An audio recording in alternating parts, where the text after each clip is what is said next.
हम सॉल्व कर रहे हैं यूसीटी सॉल्व पेपर, जिसमें हम यूजीसी ने पेपर 2 हिंदी का 2020 का प्रीवियस पेपर सॉल्व कर रहे हैं। ये आज इसका दूसरा भाग है। पहले भाग में हम 26 प्रश्नों को कर चुके हैं, तो आइए शुरू करते हैं।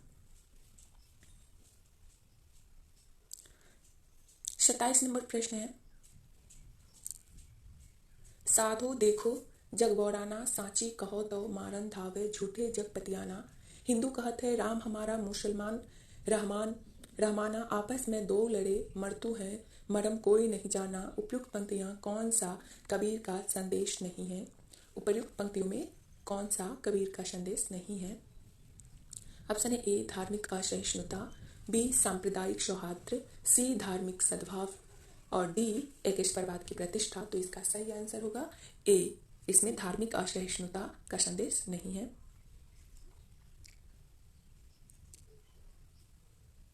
देखते हैं व्याख्या। इन पंक्तियों में धार्मिक असहिष्णुता का संदेश नहीं है, जबकि धार्मिक सद्भाव, सांप्रदायिक सौहार्द और एकेश्वरवाद की प्रतिष्ठा का संदेश उपर्युक्त पंक्तियों में मौजूद है। कबीर निर्गुण भक्ति धारा के ज्ञानाश्रय शाखा के प्रमुख कवि हैं, जिनकी रचना साखी, शबद और रमैनी है, जिसे धर्मदास ने बीजक नाम से संपादित किया। अगला प्रश्न है, करम बीबी और सरफराज निम्नलिखित में से किस उपन्यास के पात्र हैं? ऑप्शन ए जिंदगी नामा, बी सूरजमुखी अंधेरे की, सी डार के बिछुड़ी और डी यारों के यार। तो इसका सही आंसर जो है वो होगा ए, जिंदगी नामा। करम बीबी और सरफराज नामक जो पात्र है वो जिंदगी नामा उपन्यास के हैं, जिसकी रचनाकार कृष्णा सोबती है, जो 1979 ईस्वी में इसकी रचना की है। जबकि डार से बिछुड़ी और सूरजमुखी अंधेरे के 1972 और यारों के यार भी कृष्णा सोबती की अन्य रचनाएं हैं। अगला प्रश्न है, मानस का हंस उपन्यास के पात्र नहीं है। ऑप्शन है ए बेनी माधव पंडित गंगाराम, बी गंगेश्वर मंगलू, सी बीरपाल सिंह जानवी और डी नंददास शिवचरण वैद्य। तो इसका सही आंसर जो होगा वो होगा सी, बीरपाल सिंह जानवी। बीरपाल सिंह जानवी पात्र युग्म अमृतलाल नागर के उपन्यास मानस हंस से संबंधित नहीं है, जबकि वेणी माधव पंडित गंगाराम, गंगेश्वर मंगलू, नंददास शिवचरण वैद्य मानस का हंस के पात्र हैं, जो उपन्यास की कथा वस्तु में समय समय पर आते हैं। अगला प्रश्न है, निम्नलिखित में से किस उपन्यास में उत्तर प्रदेश के पूर्वांचल के एक कस्बानुमा गांव शिवपालगंज की कहानी वर्णित है? ऑप्शन है ए राग दरबारी, बी आधा गांव, सी जल टूटता हुआ और डी गली आगे मूर्ति है। तो इसका सही आंसर होगा ए राग दरबारी। राग दरबारी उपन्यास में उत्तर प्रदेश के पूर्वांचल के एक कस्बानुमा गांव शिवपालगंज की कहानी वर्णित है, जो प्रसिद्ध उपन्यासकार श्रीलाल शुक्ल द्वारा लिखा गया है। व्यंग्यात्मक शैली का यह उपन्यास है, जबकि आधा गांव उपन्यास में उत्तर प्रदेश के गाजीपुर जिले की गंगौली गांव की कहानी है, जिसकी रचना रही मसूम राजा ने की है। गली आगे मूर्ति के उपन्यासकार शिव प्रसाद सिंह की कृति है और जल टूटता है उपन्यास रामदरस मिश्र का है। अगला प्रश्न 31 नंबर प्रश्न है, शकुन और डॉक्टर जोशी के अंतर संबंधों पर आधारित कथानक किस उपन्यास में प्रस्तुत किया गया है? ऑप्शन है ए आपका बंटी, बी महाभोज, सी टूटा हुआ इंद्रधनुष और डी तिरछी बौछार। तो इसका सही आंसर होगा ए आपका बंटी। शकुन और डॉक्टर जोशी के अंतर संबंधों पर आधारित कथानक आपकी बंटी उपन्यास में प्रस्तुत किया गया है, जिसकी लेखिका प्रसिद्ध महिला उपन्यासकार मन्नू भंडारी है। तिरछी बौछार 1984 उपन्यास मंजुल भगत का एवं टूटा हुआ इंद्रधनुष मंजुल भगत का ही कहानी संग्रह है। अगला प्रश्न है 32 नंबर, प्रेमचंद्र कृत प्रायश्चित कहानी के पात्र है। ऑप्शन है ए सुबोध चंद्र और मद्रीलाल, बी गंगी और मौकू, सी करुणा और प्रकाश और डी श्यामा और धर्मदास। तो इसका सही आंसर होगा ए सुबोध चंद्र और मदारीलाल। प्रेमचंद कृत प्रायश्चित कहानी के पात्र सुबोध चंद्र और मदारीलाल हैं। प्रेमचंद की अन्य प्रमुख कहानियों में नमक का दरोगा, बूढ़ी काकी, शतरंज के खिलाड़ी, अलग के ओझा, पुस की रात, सदगति, दो बैलों की कथा, नशा, कफन आदि है। अगला प्रश्न है, स्कंदगुप्त नाटक में स्कंदगुप्त के उदासीन होने के निम्नलिखित कारणों में से कौन सा कारण सही नहीं है? ऑप्शन है ए गुप्त कुल का अव्यवस्थित उत्तराधिकार नियम, बी भोग विलास के प्रति वितृष्णा, सी विमाता का षड्यंत्र और डी छात्र धर्म का अभाव। तो इसका जो सही आंसर होगा वो डी होगा, छात्र धर्म का अभाव। छात्र धर्म का अभाव स्कंदगुप्त नाटक में स्कंदगुप्त के उदासीन होने के कारणों में नहीं था, जबकि गुप्त कुल का अव्यवस्थित उत्तराधिकार नियम, भोग विलास के प्रति वितृष्णा, विमाता का षड्यंत्र उसके उदासीन होने के कारणों में से थे। ज्ञात हो कि स्कंदगुप्त नाटक जयशंकर प्रसाद का है। अगला प्रश्न है, सिंदूर की होली के किस पात्र ने विधवा मनोरमा का हाथ जीवन भर अविवाहित रहने के लिए पकड़ा, न कि उसे अपनी स्त्री बनाने के लिए? ऑप्शन है ए मुरारीलाल, बी मनोज शंकर, सी रजनीकांत और डी भगवंत सिंह। तो इसका सही आंसर होगा बी मनोज शंकर। सिंदूर की होली नाटक के पात्र मनोज शंकर ने विधवा मनोरमा का हाथ जीवन भर अविवाहित रहने के लिए पकड़ा, न कि स्त्री बनाने के लिए। अन्य दिए गए पात्रों का संबंध उपयुक्त कथन से नहीं है, अतः उचित विकल्प में लक्ष्मी नारायण मिश्र कृत नाटक सिंदूर की होली। याद रखिएगा, सिंदूर की होली लक्ष्मी नारायण मिश्र का है के पात्र मनोज शंकर की तर्कसंगतता है। यह मिश्र जी की प्रसिद्ध समस्या नाटक है। सिंदूर की होली जो है वो समस्या नाटक है। इनके अन्य प्रमुख समस्या नाटकों में राक्षस का मंदिर 1931, सन्यासी 1930, मुक्ति का रहस्य 1932, राजयोग 1933 और आधी रात 1934 ईस्वी आता है। अगला प्रश्न है 35 नंबर। उन्होंने पाश्चात्य नाट्य साहित्य के किताबी ज्ञान को निजी अनुभव और पर्यवेक्षण के खरल में कूट पीस कर सामाजिक दिग्दर्शन का नवीन और तथ्यपरक रसायन तैयार किया। प्रसिद्ध नाटककार जगदीश चंद्र माथुर ने उपयुक्त विचार किस नाटककार के संबंध में व्यक्त किया है? ऑप्शन है ए लक्ष्मी नारायण मिश्र, बी उपेंद्रनाथ अश्क, सी रामकुमार वर्मा और डी विष्णु प्रभाकर। तो इसका जो सही आंसर होगा वो बी है, उपेंद्रनाथ अश्क। व्याख्या देखते हैं। जगदीश चंद्र माथुर ने नाटककार उपेंद्रनाथ अश्क के संदर्भ में कहा कि उन्होंने पाश्चात्य नाट्य साहित्य के किताबी ज्ञान को निजी अनुभव और पर्यवेक्षण के खड़ल से कूट पीस कर सामाजिक दिग्दर्शन का नवीन और तथ्यपरक रसायन तैयार किया। ये जगदीश चंद्र माथुर ने कहा था उपेंद्रनाथ अश्क के संबंध में। रामकुमार वर्मा प्रसादोत्तर नाटककार है, जिनके प्रमुख नाटकों में कौमुदी महोत्सव और विजय पर्व का नाम लिया जा सकता है, एवं अन्य प्रसादोत्तर नाटककार लक्ष्मी नारायण मिश्र के प्रमुख नाटकों में अशोक, गरुड़ ध्वज, वत्सराज, वितशता की लहरें आदि का नाम आता है। जबकि समकालीन नाटककारों में प्रमुख नाटककार विष्णु प्रभाकर के युगे युगे क्रांति, टूटते परिवेश, कुहासा और किरण, श्वेत कमल आदि प्रमुख नाटक है। अगला प्रश्न है 36 नंबर प्रश्न है समानांतर कथा प्रसंगों को लेकर लिखा गया नाटक है। ऑप्शन ए द्रौपदी, बी आठवां सर्ग, सी पहला राजा और डी एक और द्रोणाचार्य। तो इसका सही आंसर होगा डी एक और द्रोणाचार्य। समानांतर कथा प्रसंगों को लेकर लिखा गया नाटक एक और द्रोणाचार्य है, जिसके नाटककार शंकर शेष है। एक और द्रोणाचार्य में एक और अरविंद, उसके परिवार और कॉलेज का प्रसंग है। दूसरी ओर द्रोणाचार्य, उनके परिवार और महाभारत कालीन पात्रों युधिष्ठिर, अर्जुन, भीम, अश्वत्थामा, एकलव्य आदि के प्रसंग है। द्रौपदी सुरेंद्र वर्मा का, पहला राजा जगदीश चंद्र माथुर का एवं आठवां सर्ग सुरेंद्र वर्मा का नाटक है। अगला प्रश्न है 37 नंबर। आवारा मसीहा किस साहित्यकार की औपन्यासिक जीवनी है? ऑप्शन है ए बंकिम चंद्र, बी रविन्द्रनाथ टैगोर, सी शरत चंद्र और डी भूदेव मुखोपाध्याय। तो इसका सही आंसर होगा सी शरत चंद्र। आवारा मसीहा प्रसिद्ध बांग्ला उपन्यासकार शरत चंद्र की औपन्यासिक जीवनी है, जिसके लेखक विष्णु प्रभाकर है। अन्य दिए गए रचनाकार भी बांग्ला साहित्य के हैं। बंकिम चंद्र अपने उपन्यास आनंद मठ एवं रविन्द्रनाथ टैगोर गोरा धरेवाईरे चोखेरे वाली उपन्यास एवं अंगुरिया विनिमय भूदेव मुखोपाध्याय का प्रसिद्ध उपन्यास है। अगला प्रश्न है 38 नंबर। रामचंद्र शुक्ल के अनुसार निम्नलिखित में से किस ग्रंथ की कयामत का वर्णन है?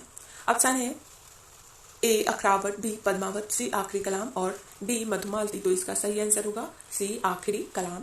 प्रसिद्ध हिंदी आलोचक रामचंद्र शुक्ल ने अपने हिंदी साहित्य का इतिहास में मलिक मोहम्मद जायसी की रचना आखिरी कलाम को कयामत के वर्णन से संबंधित रचना माना है, जबकि पद्मावत में प्रेम कथा का वर्णन है। अखरावत में वर्णमाला के एक एक अक्षर को लेकर सिद्धांत संबंधी तत्वों से भरी चौपाई तथा मंजनकृत मधुमालती में मधुमालती मनोहर और प्रेमा ताराचंद के प्रेम कथा का वर्णन किया गया है।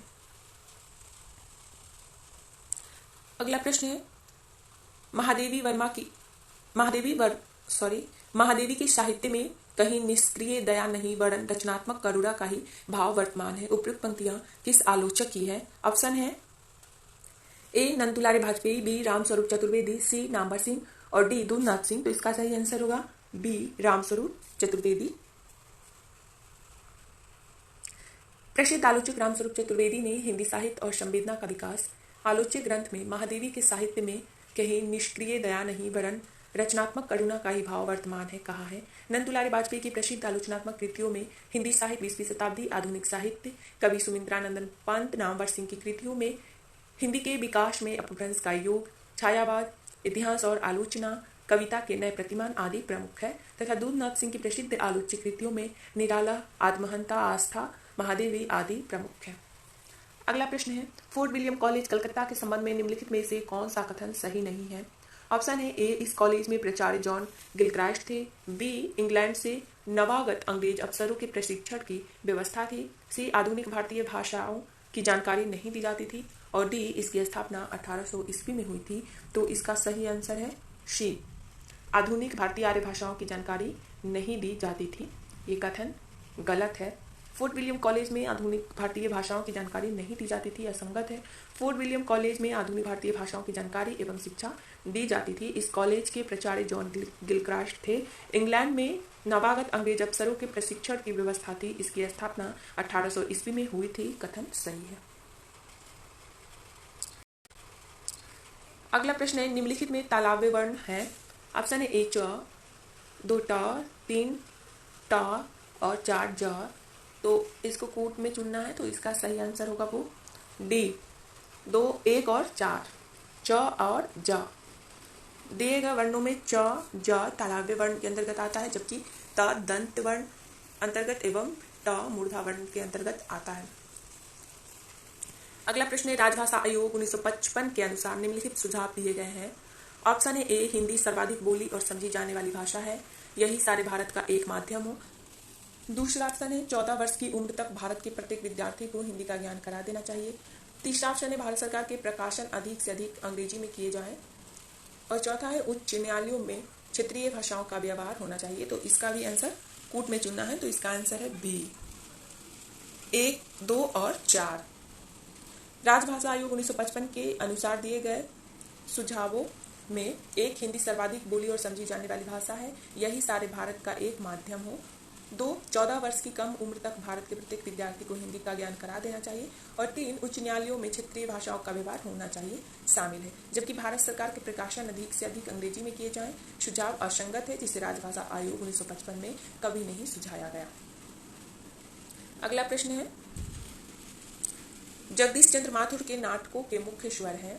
ऑप्शन है ए, प्राचीन पात्र प्रसंगों द्वारा सामयिक समस्याओं का प्रकाशन। 2, प्रसाद की राष्ट्रीय सांस्कृतिक चेतना का विकास। 3, रामलीला पद्धति द्वारा तुलसी के मानस मर्म को आधुनिक पाठकों तक पहुंचाना। और 4, मध्यवर्गीय सामाजिक यथार्थ का प्रकाशन। तो इसका सही आंसर होगा वो, इसे भी कूट में ही चुनना है, तो इसका सही आंसर सी है, 1 और 3। जगदीश चंद्र माथुर के नाटकों के मुख्य स्वर में प्राचीन पात्र प्रसंगों द्वारा सामयिक समस्याओं का प्रकाशन एवं रामलीला पद्धति द्वारा तुलसी के मानस मर्म को आधुनिक पाठकों तक पहुंचाना शामिल है। अगला प्रश्न है, रामचंद्र शुक्ल के अनुसार निम्नलिखित में से अमीर खुसरो के बारे में कौन सी बातें सही हैं? ऑप्शन है ए, वे फारसी के बहुत अच्छे ग्रंथकार और अपने समय के नामी कवि थे। 2, ए, बड़े ही विनोदी, मिलनसार और साहित्य थे। 3, इनमें उक्ति वैचित्र का नितांत अभाव था। और 4, इनकी पहेलियां और मुकरियां प्रसिद्ध हैं। तो इसका सही आंसर होगा वो होगा ए, ये भी कूट में आंसर देना है। तो 1, 2 और 4 जो है वो सही है। आचार्य रामचंद्र शुक्ल मानते हैं कि अमीर खुसरो फारसी के बहुत अच्छे ग्रंथकार हैं और अपने समय के नामी कवि थे। वे बड़े ही विनोदी, मिलनसार और सहृदय थे एवं इनकी पहेलियां और मुकरियां बहुत प्रसिद्ध है। जबकि उक्ति वैचित्र के नितांत अभाव की बात का संबंध शुक्ल के कथन से नहीं है। अगला प्रश्न है, पुनर्जागरण के संबंध में निम्नलिखित में से कौन से कथन सही है? ऑप्शन है ए, 2 जातीय संस्कृतियों की टकराहट। 2, मनुष्य की आदिम प्रवृत्तियों की तलाश। 3, परंपराओं का यथातथ्य अनुपालन। और 4, मनुष्य के संपूर्ण तथा संश्लिष्ट रूप की खोज। तो इसका जो सही आंसर है वो है ए, यानी कि 1 और 4 सही है। पुनर्जागरण के संबंध में दिए गए कथनों में से 2 जातीय संस्कृतियों की टकराहट एवं मनुष्य के संपूर्ण तथा संश्लिष्ट रूप की खोज कथन तर्कसंगत है, जबकि अन्य दिए गए कथन असंगत हैं। अगला प्रश्न है 46 नंबर, फणीश्वरनाथ रेणु द्वारा रचित कहानियां हैं। ऑप्शन है 1, मुर्दे का गांव। 2, ठुमरी। 3, कर्मनाशा की हार। और 4, आदिम रात्रि की महक। तो इसका सही आंसर जो है वो है सी, इसे भी कूट में चुनना है। तो दूसरा और चौथा जो है वो सही है। फणीश्वरनाथ रेणु द्वारा रचित कहानियां ठुमरी और आदिम रात्रि की महक है, जबकि कर्मनाशा की हार श्री प्रसाद सिंह की एवं मुर्दों का गांव धर्मवीर भारती का कहानी संग्रह है। अगला प्रश्न है, यशपाल की पर्दा कहानी के पात्र हैं। ऑप्शन है 1, हरगोविंद। 2, बब्बर अली खां। और 3, चौधरी पीरबख्श। और 4 जो है शेख जुम्मन, तो इसका सही आंसर है वो है बी, 2 और 3 सही है। यशपाल की चर्चित कहानी पर्दा के पात्र बब्बर अली खां एवं चौधरी पीरबख्श हैं, जबकि शेख जुम्मन प्रेमचंद की कहानी पंच परमेश्वर का पात्र है एवं हरगोविंद फणीश्वर नाथ रेणु की कहानी संवादिया का पात्र है। अगला प्रश्न है, निम्नलिखित में से टी.एस. एलियट की पुस्तकें हैं। ऑप्शन है 1 science and poetry, 2 the second would sacred would और 3 द मेकिंग ऑफ लिटरेचर और 4 द वेस्टलैंड। तो इसका सही आंसर है वो बी होगा, 2 और 4। द सेक्रेड वुड एवं द वेस्टलैंड टी.एस. एलियट की पुस्तकें हैं, जबकि साइंस एंड पोएट्री रिचर्ड्स का ग्रंथ है एवं the making of literature Scott James R A का ग्रंथ है। अगला प्रश्न है, आचार्य क्षेमेंद्र के ग्रंथों के नाम हैं। ऑप्शन है ए व्यक्ति विवेक, बी 10 कुमार चरित, सी कवि कंठावरण और डी सुब्रत तिलक। तो इसका जो सही आंसर होगा वो होगा 4, यानी कि तीसरा और चौथा सही है। आचार्य क्षेमेंद्र के ग्रंथ कवि कंठावरण एवं सुब्रत तिलक है, जबकि व्यक्ति विवेक महिम भट्ट का आलोच्य ग्रंथ है और 10 कुमार चरित दंडी का ग्रंथ है। क्षेमेंद्र का औचित्य विचार चर्चा, रामायण मंजरी, भारत मंजरी, दशावचरित आदि ग्रंथ अन्य ग्रंथ है। अगला और आज का लास्ट प्रश्न है, 50 नंबर, मार्क्सवादी दर्शन के अनुसार निम्नलिखित में से कौन से कथन सही है। ऑप्शन है ए मानव सभ्यता के विकास की पहली मंजिल आदिम साम्यवाद की थी, 2 मानव समाज का इतिहास वर्ग संघर्षों का इतिहास है, 3 मानव समाज के विकास की अंतिम मंजिल समाजवाद की होगी और 4 इतिहास समय समय पर अपने को दोहराता रहता है। तो इसका सही आंसर है वो ए होगा, पहला और दूसरा जो है वो कथन सही है। मार्क्सवादी दर्शन के अनुसार मानव सभ्यता के विकास की पहली मंजिल आदिम साम्यवाद की थी, मानव समाज का इतिहास वर्ग संघर्षों का इतिहास है, ये दोनों कथन सही है, जबकि अन्य कथन आशंगत है जिनकी मार्क्सवाद से सैद्धांतिक सहमति नहीं है। आज के लिए इतना ही, आगे हम अगले भाग में करेंगे। वीडियो उपयोगी लगा हो तो लाइक जरूर करें एंड इसी तरह से हिंदी से संबंधित सभी एग्जाम के प्रीवियस पेपर, सिलेबस तथा best book review and Hindi से संबंधित अन्य पठन पाठन के लिए चैनल को सब्सक्राइब कर लें।